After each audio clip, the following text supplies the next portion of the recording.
burnout. A word that feels modern, wrapped in emails, deadlines, and the ever-present pressure to do more. But the truth is, it's an ancient problem in disguise. In the time of Seneca, there were no smartphones, no corporate offices, no late-night Slack notifications. Yet people still wrestled with the same exhaustion of the soul. The feeling that life's demands were too great and its meaning too distant. Seneca, the Roman Stoic philosopher, statesman, and advisor to emperors, understood this in a way that feels almost uncomfortably modern. His life was not one of quiet retreat in a countryside villa. It was filled with political intrigue, public responsibility, personal betrayal, and the constant threat of imperial displeasure.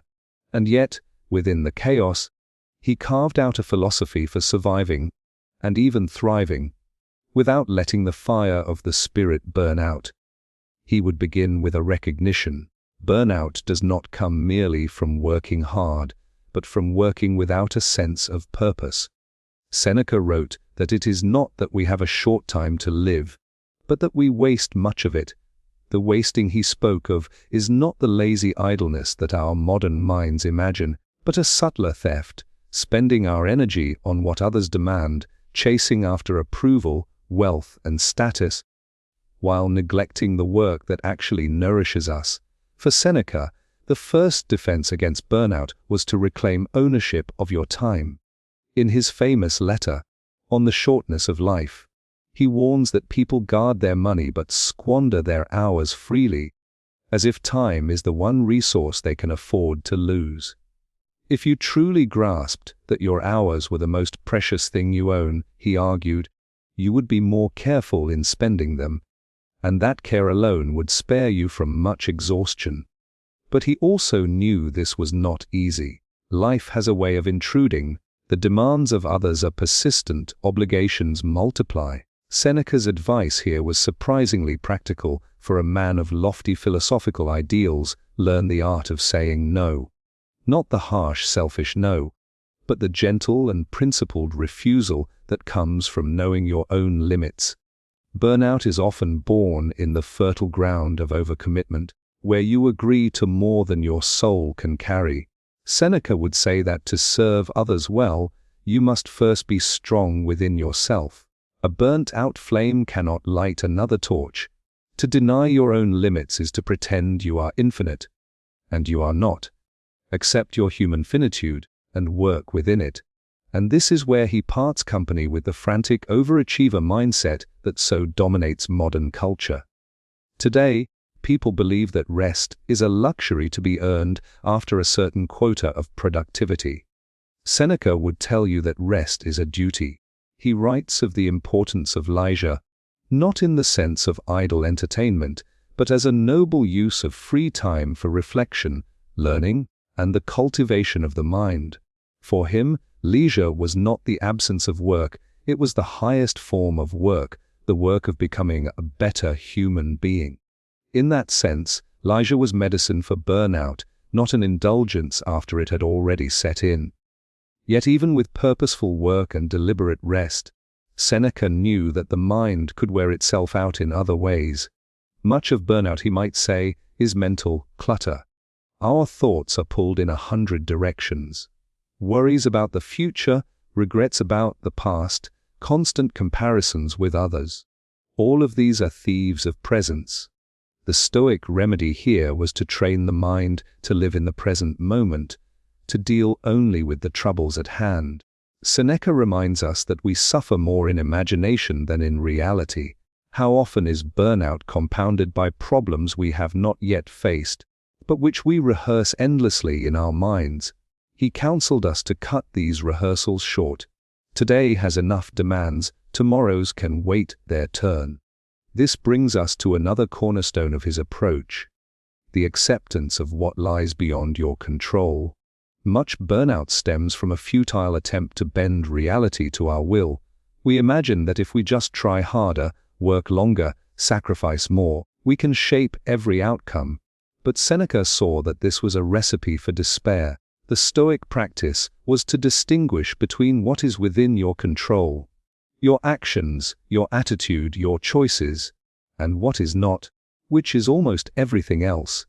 To rage against the latter is to pour your energy into a bottomless pit. To accept it with calm is to preserve your strength for where it can actually make a difference. He also offered a perspective that can feel almost shocking to modern sensibilities. Prepare for difficulty. The culture of constant optimism, where we expect things to go smoothly if we plan well enough, sets us up for crushing disappointment. Seneca advised the opposite, not pessimism, the premeditatio malorum, the premeditation of evils. Imagine, he said, the setbacks, delays, and hardships that might come. Do not dwell on them in fear, but let them harden your spirit so that when they arrive, you meet them as an expected guest rather than an intruder. In our language today, this is emotional resilience, the ability to absorb shock without breaking. By practicing this mental rehearsal, you rob adversity of its power to burn you out. It is worth noting that Seneca's own life was far from serene. He was exiled for years to the island of Corsica, accused of scandal. Later he was recalled to tutor the young Nero, a role that would bring its own moral compromises. Eventually he was ordered by that same emperor to take his own life. Through all of it, he returned to the principles he wrote about: clarity of purpose, mastery over his own mind, and the refusal to let circumstances dictate his inner state. This was not detachment in the sense of apathy. He cared deeply about virtue, justice, and the people he loved. But he refused to let his energy be consumed by things he could not alter. One of the most powerful tools he offers us for avoiding burnout is gratitude. This might seem soft compared to the other Stoic disciplines, but for Seneca it was a form of strength. Gratitude turns the mind toward abundance rather than lack. It shifts the focus from the endless list of unfinished tasks to the reality of what is already good and sufficient. A grateful mind is harder to exhaust, because it is fed continually by appreciation rather than drained by dissatisfaction. Even in hardship, Seneca could write of finding joy, not the giddy happiness of easy times, but the deep contentment of knowing he had lived with integrity. And here is where modern burnout culture could learn the most from him. He defined success not by achievement, but by alignment with values. If you live in harmony with what you truly believe to be right, your work will feel less like a burden and more like a calling.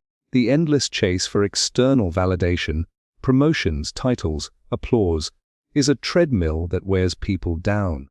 The quiet satisfaction of living by your own principles, on the other hand, is a renewable source of energy. It does not require constant feeding by others' approval. In this way, Seneca's philosophy offers a radical redefinition of what it means to win at life. But he was not naive about human weakness. He knew that even the most disciplined mind will falter, that fatigue will come, that sometimes the world will simply overwhelm you. In those moments, he would not advise shame or self-reproach. Instead, he would counsel you to return to the basics, simplify your commitments, reclaim your time, re-anchor your purpose, rest in noble leisure, and accept the impermanence of all things. For in the end, burnout is not a sign that you are weak. It is a sign that you have been pouring yourself into too many vessels without refilling your own. If Seneca were alive today, he might look at our crowded calendars, our constant digital connectedness, our glorification of hustle, and shake his head. He would see a society burning itself out not for survival, but for image, for comparison, for a distorted sense of success. And he would remind us that the good life is not measured by how much we do, but by how well we live. We cannot do everything, and we do not need to. We need only to do what matters most, and to do it with the full presence of our mind and heart. In that simplicity lies the antidote to burnout, an antidote that has lasted since the days of the Roman Empire and will last long after the latest productivity trend has faded. Seneca would tell you to guard your flame, to feed it with purpose, shield it from the winds of distraction, and let it rest when the fuel runs low. For life is not a race to be finished quickly, but a journey to be walked wisely. And the greatest tragedy is not that we have too little time, but that we waste the time we have on things unworthy of it. Protect your time, protect your mind, and you will protect your soul. That is how Seneca would beat burnout, not by escaping life's demands, but by mastering the art of living well within them.